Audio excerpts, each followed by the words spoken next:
Good evening, Mr. Piranha Plant. Detective Russ and I have some questions regarding the night of November 24th. I gotta It's ask. a Wednesday. Yeah. After Tuesday. Sorry. So, let's just begin off. Where were you? No. Trust me, if you cooperate, it's gonna be a lot easier for you. We just need to know where you were the night of November 24th. Show them the report. See, here's the thing. There were countless witnesses there that night. Mother passing by saw you there that night. We had our guy draw out the way that she described it. And you know what? Looks similar?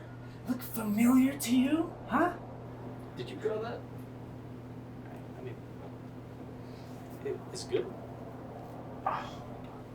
You realize we're questioning a man who could have killed 3 children? He's a murderer. Right. I thought I'd put my skills to the test. Give myself a challenge. Thought maybe I could move to that department.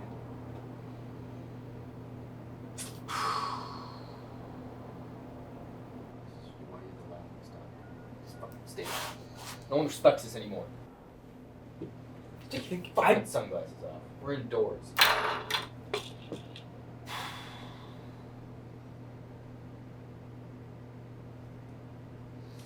I'm the best detective. I'm the best detective. I'm the best detective!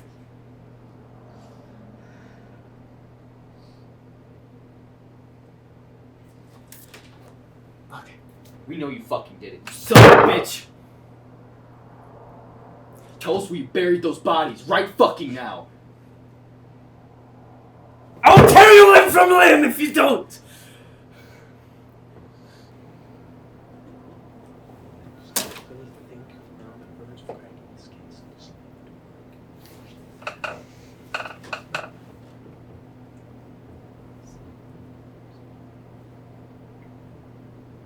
Alright, listen. I think I'll be bad cop. I'm ready for bad cop. You can't be good cop. Why do you think we did the sidebar? We're gonna talk behind his back so he doesn't know. I mean, does he have ears? So he can. Are we getting through to him? How many fingers am I holding up? He can't fucking understand this. Jesus Christ, this has been a waste from the fucking beginning. I'm done here. Book him. He can't fucking defend himself. Sure. He can't no fucking mouth. Can't no eyes. Job well done, partner. God. Oh, today was fucking stressful. But at least the only solace I have is how good of a fucking detective I am. Putting a criminal behind bars. Dirty son of a bitch. And welcome back to the Cougar Reece Show. I'm your host, Daryl Sal. I'm with my guest, Andrew Shuley, knower of things. Andrew, would you like to say anything? We need to have an important conversation in this country. I agree. I think Mr. Morale and the Big Steppers is way better than Dan, in my opinion.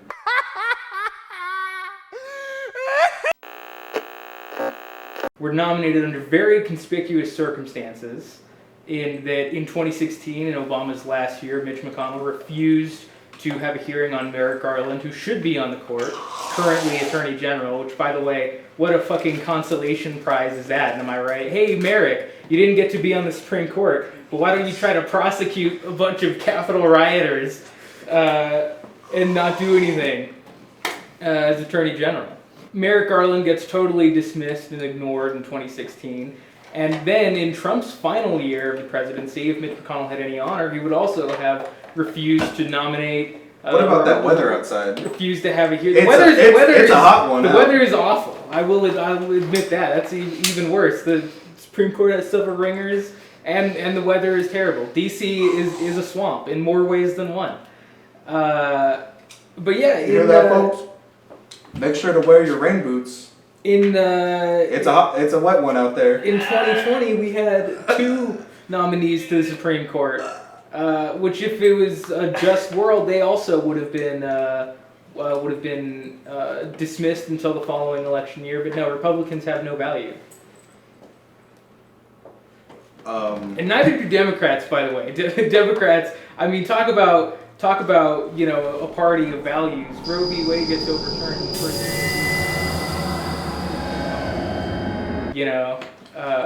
Do you think the price of Spam has increased since 1936?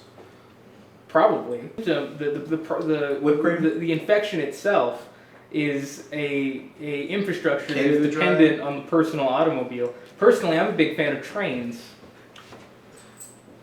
You know, I think we can agree on something. Trains go fast. So, how do you stay looking so fresh? You know what's interesting is that you're eating something that's absolutely disgusting, and the worst part of your meal right now is still the ginger ale.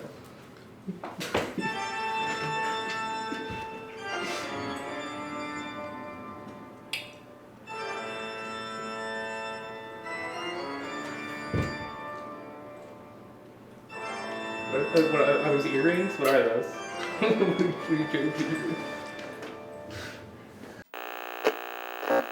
Dominant socioeconomic ethnic group in a given nation.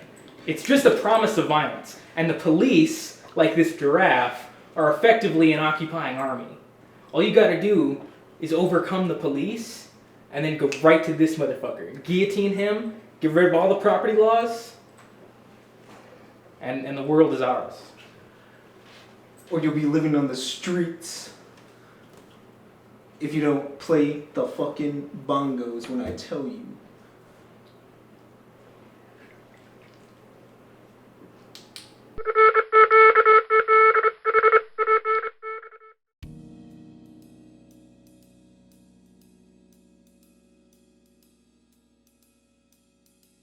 It was a night like any other. The same crime-ridden city filled with the stains of society. The world has failed these people. They're reduced to stealing and murder just to survive, like they're a couple of sewer rats. You hear about it in the paper every morning. Car accidents, who's cheating on who, corrupt politicians getting even more corrupt. These streets are filled with shadows.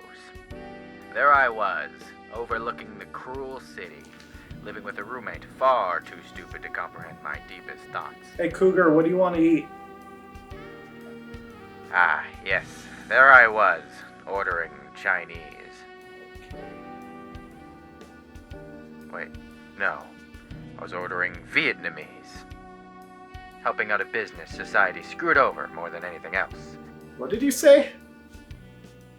My idiot roommate was unaware of the world outside of our very walls. Okay, well, fuck you too. His brain is so empty. His shows and video games scrub his mind useless. He's a drooling, festering blob, no better than hungry rats that crawl along the streets.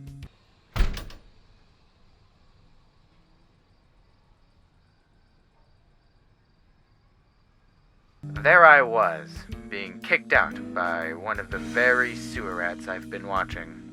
My immense knowledge was too great for this ass of a man. And there I was, heading to the rat-ridden hell this city has created. And there I was.